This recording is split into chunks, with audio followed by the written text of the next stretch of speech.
அப்படி காந்தி திருச்சி வந்திருந்த போது காந்தியின் கரங்களில் ஜமால் முகமது கல்லூரியின் தாளாளர் ஒரு எம்டி செக்கை கொடுக்கிறார்.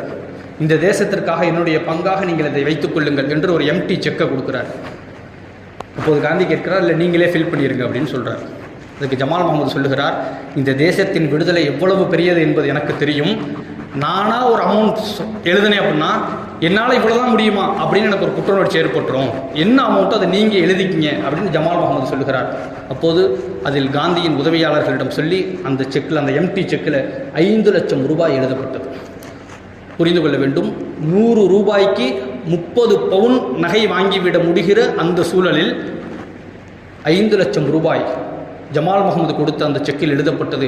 நமக்கு 45 கிலோமீட்டருக்கு அருகாமையில் இருக்கிற, நாம் கடந்து போகிற, நம் வீட்டு பிள்ளைகளில் யாரோ ஒருவர் படிக்கிற நமது ஜமால் முகமது கல்லூரியின் உருவாக்கியவர் தாளாளர் ஜமால் முகமது அவர்கள் காந்தியின் கை